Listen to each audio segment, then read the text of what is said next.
بسم اللہ الرحمن الرحیم۔ السلام علیکم ناظرین، آج کی ویڈیو میں ہم دیکھیں گے کہ مضمون کیسے لکھتے ہیں۔ انٹر کے سلیبس میں جو مختلف مضامین شامل کیے گئے ہیں ان کو ڈسکس کریں گے۔ پھر آپ کی آسانی کے لیے تمام مضامین یہاں پر ان کی کچھ تفصیل لکھی گئی ہے تاکہ آپ ایک ساتھ سب مضامین کو دیکھ لیں۔ اور پچھلے لیکچر میں نے آپ کو بتایا تھا کہ کس طریقے سے آپ خود ساختہ ایک تقسیم کریں اور کس طرح آپ اچھے نمبر لینے کی توقع کر سکتے ہیں۔ بالعموم کیا ہوتا ہے کہ ہمارا بچہ صرف بنیادی معلومات سے ہی آغاز کرتا ہے، جو اس کی تمہید ہے اس کی طرف توجہ نہیں کرتا۔ تو سب سے پہلے جو سمارٹ سلیبس میں مضمون شامل ہے وہ ہے کرونا وائرس اور ہماری ذمہ داریاں۔ تو اس کی تمہید آپ لکھیں، انسان ہمیشہ سے رنگ برنگی بیماریوں سے نبرد آزما رہا ہے، ایک بیماری کے بعد دوسری سر اٹھا لیتی ہے۔ آج دنیا ایک مہلک وائرس کی لپیٹ میں آ چکی ہے جسے کووڈ-19 کا نام دیا گیا ہے۔ اب اس کا مطلب لکھیں گے، جس کا مطلب ہے کرونا وائرس ڈیزیز۔ چونکہ یہ وائرس 2019 کے منظر عام پر آیا، اس لیے 19 کا اضافہ کیا گیا۔ پھر اس کا آغاز کب ہوا تھا؟ یہ دسمبر 2019 کا مہینہ تھا، جب چین کے شہر ووہان میں کچھ پراسرار اموات ہوئی اور یہ وائرس اس تیزی سے پھیلنے لگا کہ چین کی حکومت اس پر قابو پانے کے لیے لاک ڈاؤن کرنے پر مجبور ہو گئی۔ پھر آپ اس کی بنیادی جو اس کی معلومات وہ دیں گے۔ پھر بتدریج دنیا سے چین کا سفری رابطہ بھی منقطع ہو گیا۔ اس وائرس سے متاثرہ افراد میں جو علامات ظاہر ہوتی ہیں وہ ہیں زکام، کھانسی، تیز بخار، بدن میں شدید درد، پیچش۔ اب لازمی نہیں کہ ایک مریض میں سبھی علامات ایک ساتھ ظاہر ہوں، مختلف افراد میں یہ علامات مختلف ہو سکتی ہیں۔ قرآن پاک میں ارشاد ہے وَإِذَا مَرِضْتُ فَهُوَ يَشْفِينِ، جس کا ترجمہ ہے جب میں بیمار ہوتا ہوں تو وہی مجھے شفا دیتا ہے۔ حدیث نبی صلی اللہ علیہ وسلم لِكُلِّ دَاءٍ دُعَاءٌ، ہر بیماری کی ایک دعا ہے۔ تو کہ آپ یہاں پر اور بھی بہت سی باتیں بیان کر سکتے ہیں، اور یہاں پر صرف میں نے اشارے کیے ہیں کہ کس طرح سے آپ ایک مضمون کو تقسیم کر سکتے ہیں۔ اور اس کے بعد کچھ لوگ اس موضوع سے متعلق حق کی بات کرتے ہیں تو اس کے حق میں آرا دیتے ہیں، رائے دیتے ہیں۔ تو اس حوالے سے یہ متعدی مرض اور بڑی آسانی سے ایک سے دوسرے میں منتقل ہو جاتا ہے، اور وقت گزرنے کے ساتھ ساتھ اس سے بدل رہا ہے اور زیادہ مہلک ہو رہا ہے، اور اس کے بچاؤ کی تدابیر بھی ہمیں اس بیماری سے بچا سکتی ہیں۔ یہاں پر آپ وہ بچاؤ کی تدابیر بھی لے سکتے ہیں۔ پھر اس کی مخالفت بھی ہوتی ہے، ذرا کہ کوئی بھی موضوع اس کی مخالفانہ آرا بھی ہوتی ہیں۔ تو ہمارے ملک میں ابھی تک بعض حلقے اس وائرس سے مکمل طور پر متفق نہیں، وہ اسے پروپیگنڈا کرتے رہتے ہیں اور کوئی احتیاط بھی نہیں کرتے، ماسک کا استعمال نہیں کرتے، سینیٹائزر کا استعمال نہیں کرتے، سماجی فاصلہ بھی برقرار نہیں رکھتے، جس سے حالات کشیدہ ہو سکتے ہیں۔ تو آخر میں آپ یہ بتائیں کہ اس کا نتیجہ بھی اخذ کرنا ہے تو بلا شبہ ایک مہلک وائرس ہے اور یہ دنیا پوری کو پریشان کر رہا ہے، اس لیے اس سے بچاؤ کی تمام تدابیر پر عمل کرنے کی ضرورت ہے۔ اس کے بعد کشمیر ہماری شہرک، اور اس کی تمہید لکھیں گے دنیا سے جب استبداد کا خاتمہ اس ترقی یافتہ دور میں بھی نہیں ہوا۔ اقوام متحدہ عالمی طاقتوں کا منہ زور ہتھیار ہے جس کا استعمال وہ اپنے مفادات کے لیے کرتی ہے۔ افسوس کہ مسلم علاقے اس کی ترجیحات میں شامل نہیں۔ مفہوم اس کا لکھیں گے کشمیر معدنی ذخائر سے مالا مال ایک ایسی ریاست ہے جہاں مسلمانوں کی آبادی زیادہ ہے، اس خطے میں بلند و بالا پہاڑ، آبشاریں اور دریا اس کے حسن کو چار چاند لگاتے ہیں۔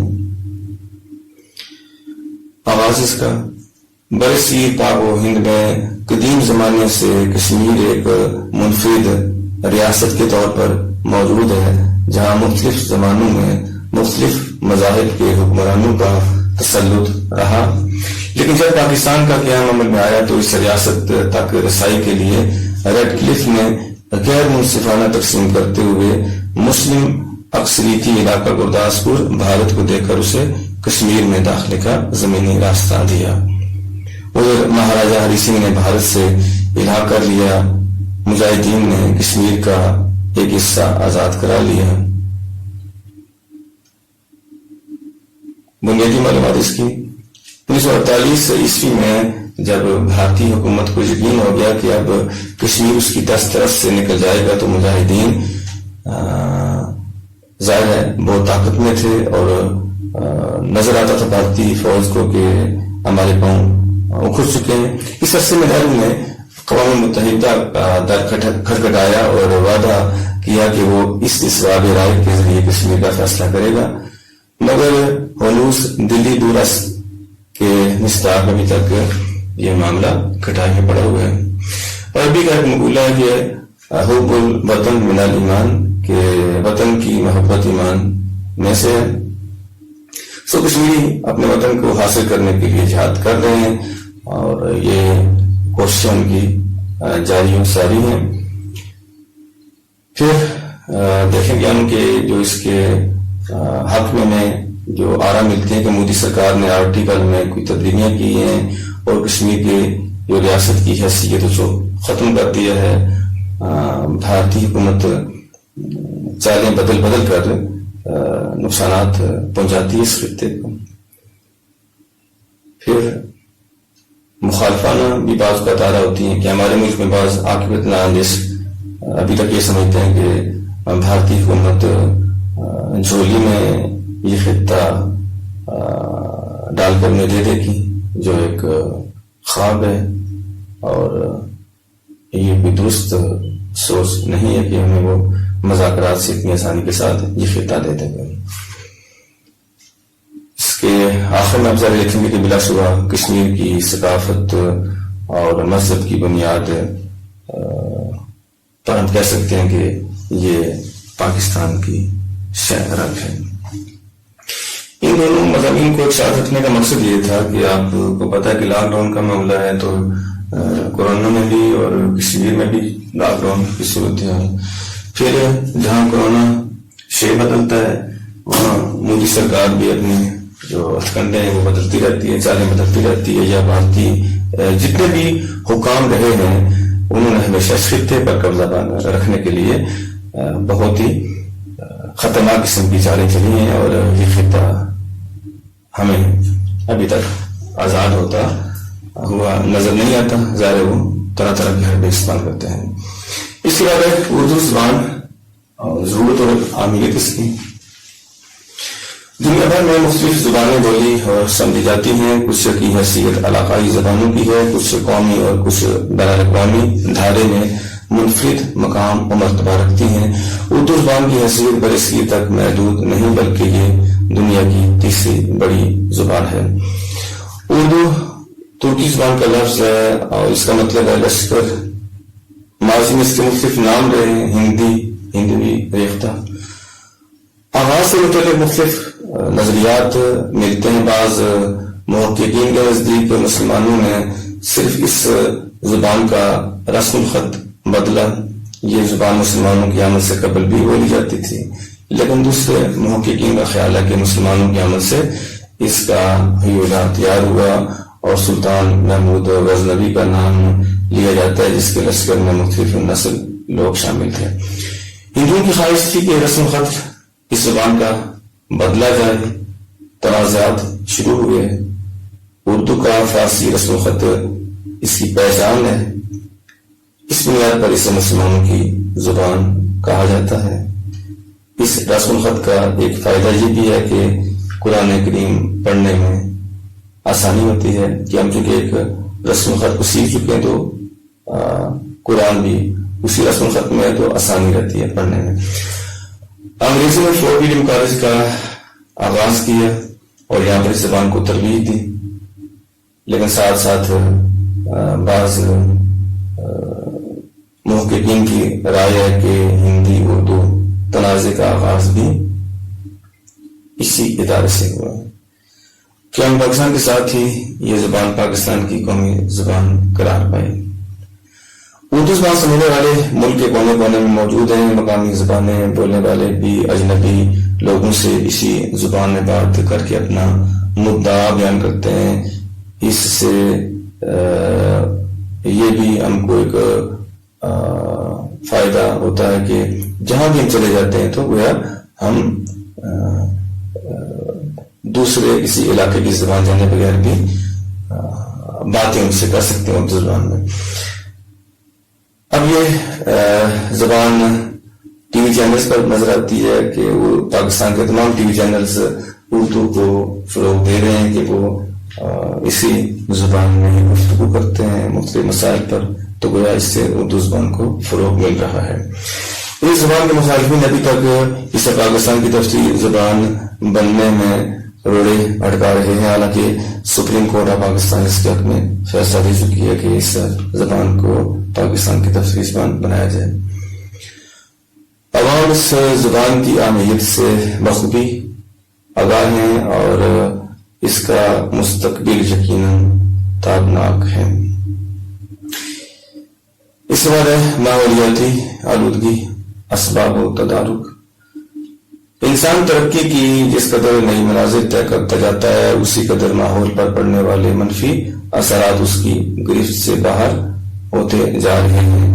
ماحولیاتی آلودگی سے مراد زمین، پانی اور ہوا میں غیر صحت مندانہ عناصر کا شامل ہونا ہے. ماحولیاتی آلودگی کا آغاز صنعتی ترقی اور فیکٹریوں کی تنصیب سے ہوا. جب سے انسان فطرت سے نبرد آزما ہو کر ترقی کی منازل کا راہی بنا ہے تب سے وہ کچھ ایسا کر گزرتا ہے کہ قدرت اس کے پیدا کردہ عوامل کے مضر اثرات کو ظاہر کرنے میں مددگار نہیں بنتی، جس سے زمینی، آبی، فضائی اور شور کی آلودگی جنم لیتی ہے. لیکن ان سب کے محرکات ملتے جلتے ہیں. جب کیمیکل فیکٹریوں سے نکلنے والا فاضل مادہ ہوا، پانی اور زمین میں داخل ہوتا ہے تو تینوں سطحوں پر جانداروں پر مضر اثرات مرتب ہوتے ہیں. یہی نہیں، فیکٹریوں اور گاڑیوں سے بلند ہونے والا شور بھی کئی قسم کے نفسیاتی اور ذہنی مسائل پیدا کرنے کا باعث بنتا ہے، جبکہ ان سے اٹھنے والا دھواں جہاں سانس، آنکھ، پھیپھڑوں اور دل کی امراض کا باعث بنتا ہے وہاں یہ زہریلی گیسیں اوزان کی سطح کو بھی نقصان پہنچاتی ہیں.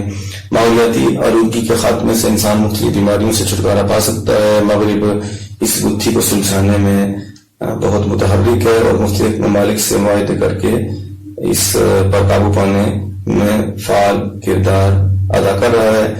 ہمارے ملک میں آلودگی کے نقصانات کا عوام کو مکمل شعور ہی نہیں، اور ابھی تک ہمیں بہت سے اقدامات اٹھانے کی ضرورت ہے کہ ہم اس پر قابو پا سکیں. ماحولیاتی آلودگی کے خاتمے کے لیے تمام ترقی یافتہ اور ترقی پذیر ممالک کو سخت اقدامات کرنے چاہیے. شجرکاری کی ضرورت اور اہمیت اگلا یہ ہمارا عنوان ہے. تمید ہے اس کی. اللہ تعالیٰ نے انسان کو، اللہ تعالیٰ نے آسمان کو ستاروں سے مزین کیا تو زمین کی خوبصورتی کے لیے یہاں طرح طرح کے درخت اور پودے اگائے جو نہ صرف آنکھوں کے لیے تازگی کا باعث ہے بلکہ انسان کو آکسیجن فراہم کرنے کے قدرتی کارخانے بھی ہیں. شجرکاری سے مراد درخت اگانا اور لگانا ہے. اللہ تعالیٰ نے انسانی ضروریات پوری کرنے کے لیے کئی قسم کے درخت بھی پیدا کیے. قدرت کی طرف سے سجائے گئے جنگل جہاں جانوروں کی محفوظ پناہ گاہیں ہیں وہاں انسانی زندگی کے لیے بھی بہت مفید ہیں. درخت فطرت کے پھیپھڑوں کی حیثیت رکھتے ہیں. یہ کاربن ڈائی آکسائڈ سمیت متعدد زہریلی گیسوں کو جذب کرتے ہیں اور آکسیجن فضا میں چھوڑتے ہیں، جس پر انسانی زندگی کی بقا ہے۔ اسلام نے درخت لگانے کو صدقہ جاریہ قرار دیا ہے۔ مسلمان حکمرانوں نے ہمیشہ جنگلات کی ترقی کو اہمیت دی۔ ایک حدیث سے نبی صلی اللہ علیہ وسلم کا مفہوم کچھ یوں ہے کہ قیامت کی گھڑی آ گئی ہو تو بھی درخت لگانے والا شخص درخت لگانے کا عمل بالکل نہ چھوڑے بلکہ اس درخت کو لگا دے۔ درخت انسان کی بہت سی ضروریات پوری کرتے ہیں، ان کے پھل خوراک کا کام دیتے ہیں، تو لکڑی بطور ایندھن استعمال ہوتی ہے، پھر فرنیچر، کھیلوں کے سامان اور کھڑکیاں دروازے بھی لکڑی سے بنتے ہیں۔ درختوں سے آلودگی بھی کم ہوتی ہے، یہ بارش کا موجب بھی بنتے ہیں، زمین کے کٹاؤ کے عمل کو بھی روکتے ہیں، صنعتی اور رہائشی اسکیموں کے لیے تعداد درخت کاٹ دیتے ہیں جس سے پرندوں کے گھونسلے ختم ہو جاتے ہیں، ان کی افزائش رک جاتی ہے اور گلوبل وارمنگ میں بھی اضافہ ہوتا ہے۔ ہمارے ملک میں 25% کے بجائے صرف 3% رقبے پر جنگلات تشویشناک ہیں۔ ہر فرد ہر سال کم از کم ایک درخت لگا دے تو بہتر ماحول فراہم ہو سکتا ہے۔ محسن انسانیت خاتم النبیین حضرت محمد صلی اللہ علیہ وآلہ وسلم۔ انسان کی پیدائش کے ساتھ ہی اللہ تعالیٰ نے رشد و ہدایت کا ذمہ انبیاء کے سپرد کر دیا۔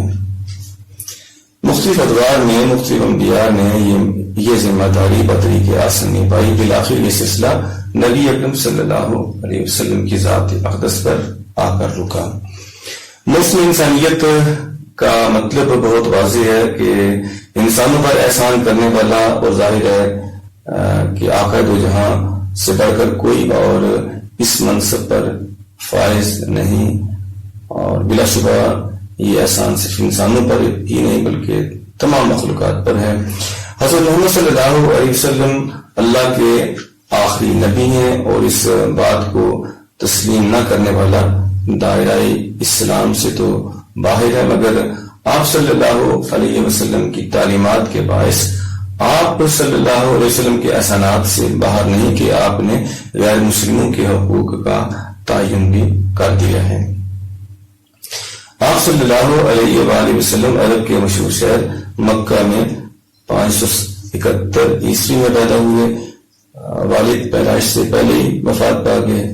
والدہ اور بہت پیار کرنے والے دادا عبد المطلب بھی بچپن میں فوت ہو گئے۔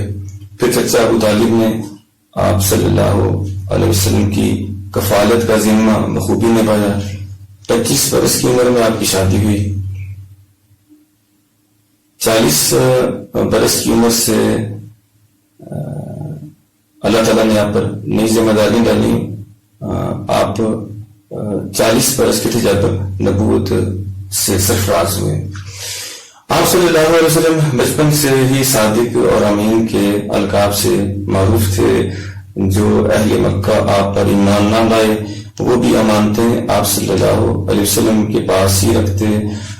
آپ صلی اللہ علیہ وسلم نے نبوت کی ذمہ داری بطریق آسن نبھائی اور زندگی کے ہر معاملے میں محبت اور شفقت کا پیکر رہے۔ آپ صلی اللہ علیہ وسلم نے حقوق اللہ کے ساتھ حقوق العباد کا واضح تعین کیا۔ بڑوں کا احترام اور بچوں پر شفقت کا سبق پڑھایا۔ غلاموں اور غریبوں سے نرم سلوک کی تلقین کی۔ نسل پرستی اور خاندانی نظام کی حوصلہ شکنی کی۔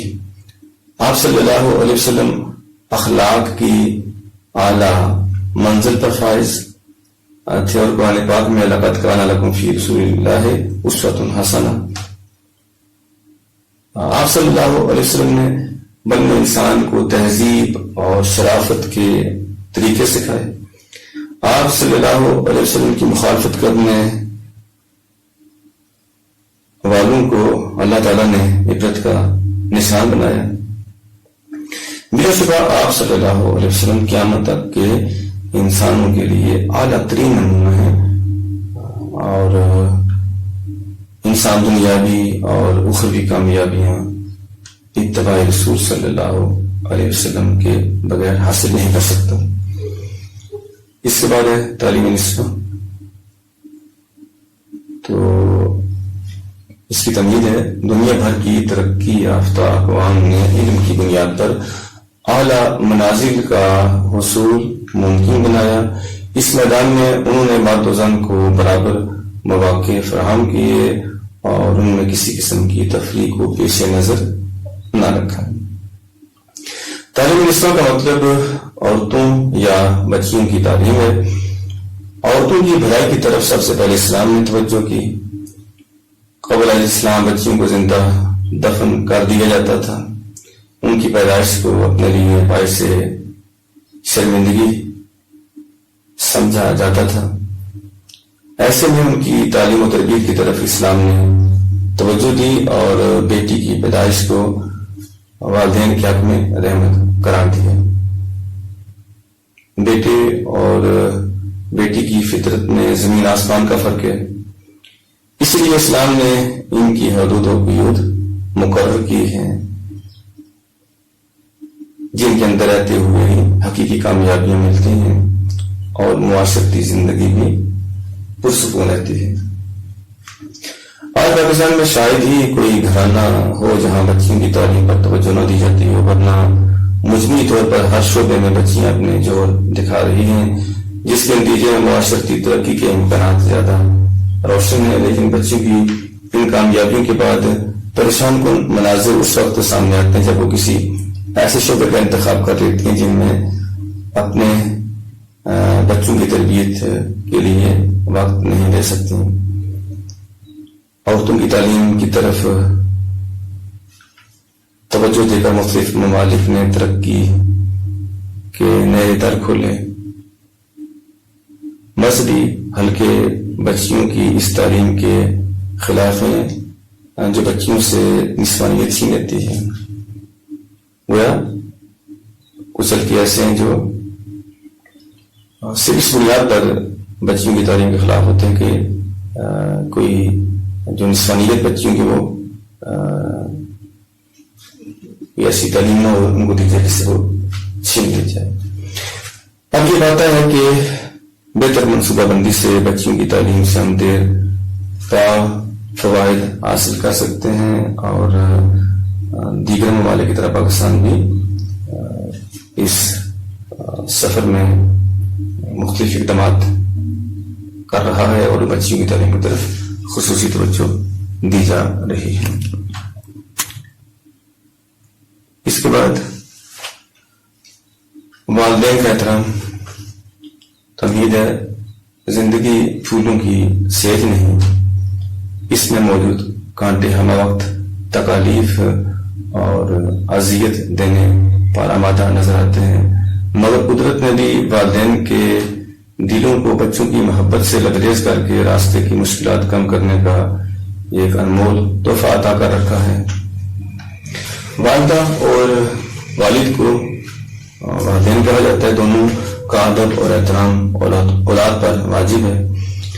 بول چال سے معلوم اور نہایت نحیف و نزار بچہ جب آنکھ کھولتا ہے تو والدین کی صورت میں دو عظیم ہستیاں اس کی خدمت پر ہمہ وقت آمادہ رہتی ہیں۔ بچہ روتا ہے تو ان کا سکون برباد ہو جاتا ہے اور ہنستا ہے تو جہاں بھر کی خوشیاں ان کی روح میں پھوٹنے لگتی ہیں۔ اسلام میں والدین کی عزت اور والدین کے احترام اور والدین کی اطاعت سے متعلق دو ٹوک اور واضح احکام موجود ہیں۔ ارشاد ربانی ہے، وبالوالدین احسانا، اور والدین سے بھلائی کرو۔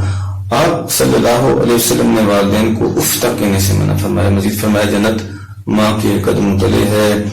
یہ لیا کہ آپ صلی اللہ علیہ وسلم نے والدہ کا اولاد پر حق باپ سے زیادہ بتایا، لیکن باپ کے مقام اور مرتبے کو یوں واضح کیا کہ باپ کی رضا میں اللہ کی رضا ہے۔ والدین کی اطاعت سے دنیا اور آخرت کی کامیابیاں میسر آتی ہیں۔ تمام انبیاء اور اولیاء اللہ اور کامیاب لوگوں نے اس بات کا بطور خاص خیال رکھا کہ والدین کو راضی رکھا جائے۔ تاریخ گواہ ہے کہ جس نے ماں باپ کی نافرمانی کی اس سے دنیاوی اور اخروی خوشیاں روٹ گئے.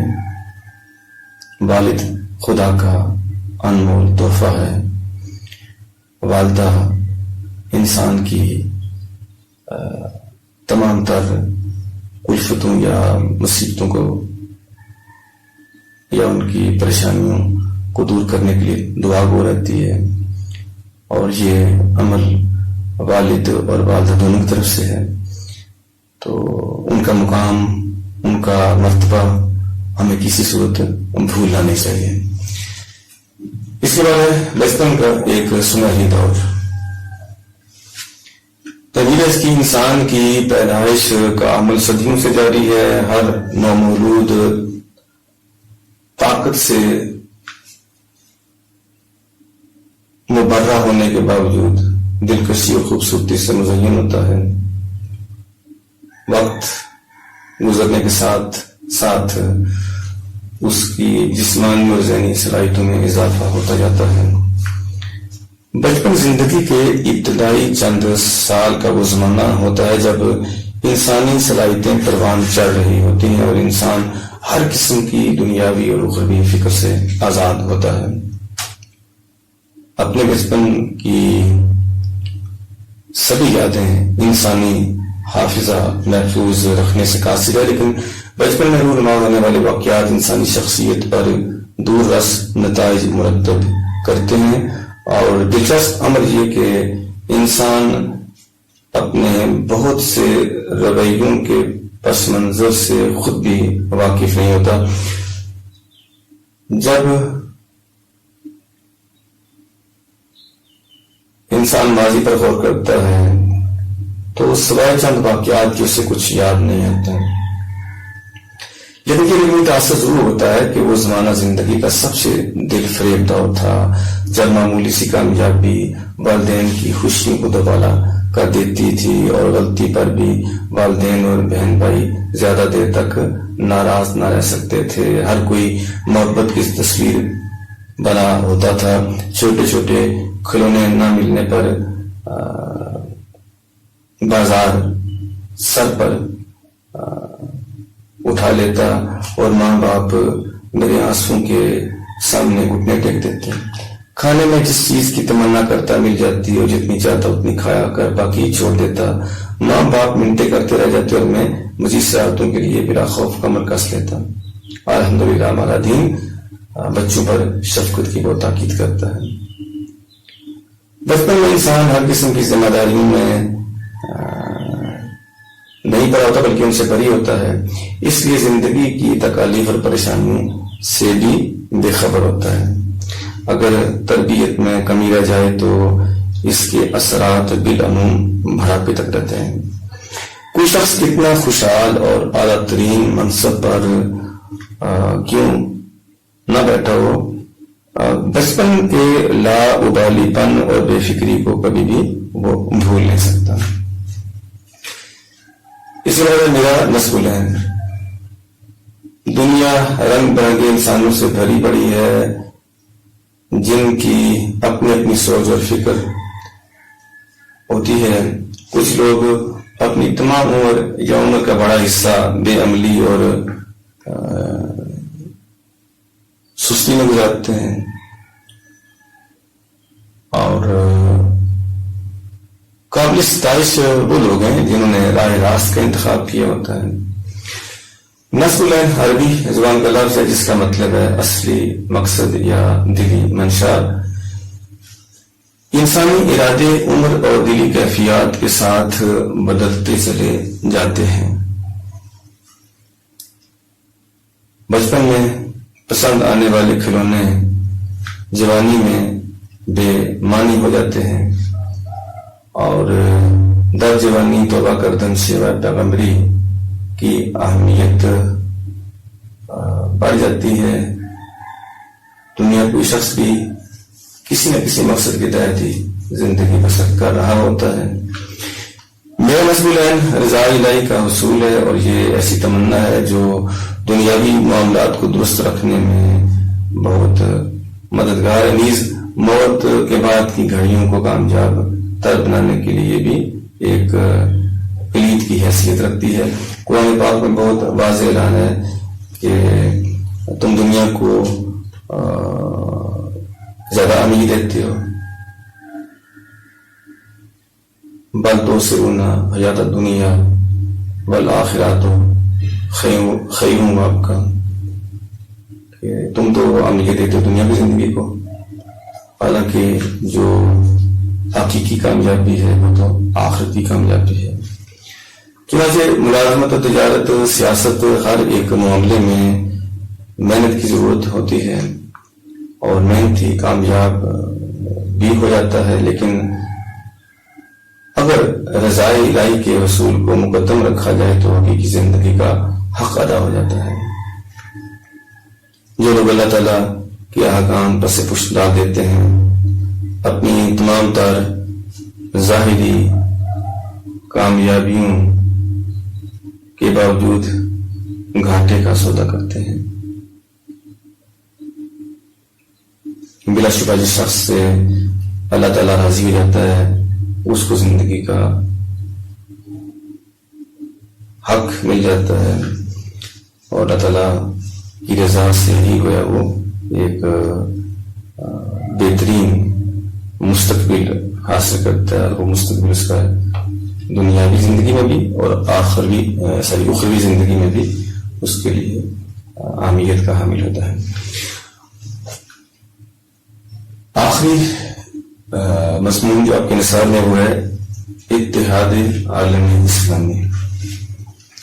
ترقی کا سفر طے کرنے اور اپنی طاقت میں اضافہ کرنے کے لیے مختلف اقوام کو ہمیشہ اتحاد کی ضرورت محسوس ہوتی رہی ہے، لیکن یہ اتحاد ان اقوام میں دیر پا اور مفید ہوتا ہے جن کے ذہنی و فکری مقاصد یکساں ہوتے ہیں۔ اتحاد کا مطلب یکجہتی ہے، اور عالم اسلام اسلامی دنیا ہے۔ اسلام کی دنیا بھر میں اشاعت کے ساتھ ہی اسلامی ممالک کے اتحاد کی ضرورت کو اس لیے بہت اہمیت دی گئی کہ غیر اسلامی طاقتیں شروع دن سے ہی اسلام کے خلاف مصروف کار ہیں۔ اس وقت دنیا بھر میں اسلامی ریاستیں متحد نہیں، عرب لیگ اور OIC جیسے ادارے بھی اس لیے غیر فعال ہیں کہ مسلم ممالک کوشش کے باوجود عام عالمی مسائل پر متفقہ لائے عمل اختیار کرنے پر آمادہ نہیں ہوتے۔ یہ بجائے کہ دشمن طرح طرح کی سازشیں تیار کر کے مسلمانوں کو متحد نہیں ہونے دیتا، لیکن اصل قصور تو امت مسلمہ کا ہے کہ اس نے کیوں اپنا وقار غیروں کے ہاتھ گروی رکھا ہوا ہے۔ اس وقت مسلکی کی اختلافات، علاقائی عصبیت، ذاتی مفادات مسلمانوں کو نجی اور اجتماعی معاملات میں ایک دوسرے سے بہت دور لے گئے ہیں۔ اقبال نے کہا تھا، ایک وہ مسلم حرم کی پاسبانی کے لیے نیل کے ساحل سے لے کر تابخا کے کاشر۔ مسلم ممالک کے تعاون سے عالمی سطح پر مسلمانوں کے وقار اور دھاک میں اضافہ ہوگا اور ترقی کے نئے دور کا آغاز ہوگا۔ عالمی طاقتیں مسلمانوں کے اتحاد سے خائف ہیں، اسی لیے کوئی نہ کوئی مسئلہ پیدا کر کے انہیں متحد نہیں ہونے دیتی۔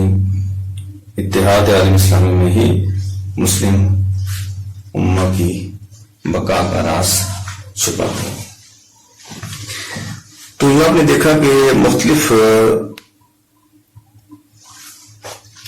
موضوعات آپ کے سامنے رکھے گئے، لیکن ہر ایک میں طریقہ کار ایک ہی اپنایا گیا کہ تمہید ہو، اس کے بعد اس کا مفہوم بیان کیا جائے، پھر اس کا نقطہ آغاز، پھر بنیادی معلومات، پھر حق میں جو آرا ہیں ان کا ذکر، مخالفانہ آرا، اور آخر میں ایک نتیجہ۔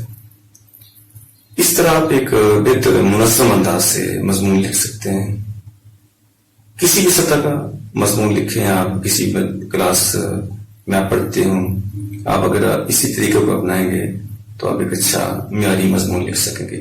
یہ صرف کچھ ہنٹس تھے، کچھ اشارے تھے کہ جو آپ کو بتائے گئے، ورنہ ظاہر ہے کہ آپ نے 20 نمبر کا سوال کرنا ہے اور آپ نے یہ ساری باتیں تفصیل سے بیان کرنی ہے، صرف مقصد یہ تھا کہ آپ کو بتایا جائے کہ کس طریقے سے آپ ایک مضمون کو زیادہ بہتر طریقے سے لکھ سکتے ہیں۔ اس کے ساتھ ہی ڈاکٹر آصف حمید کو اگلی ویڈیو تک اجازت، تب تک اللہ حافظ۔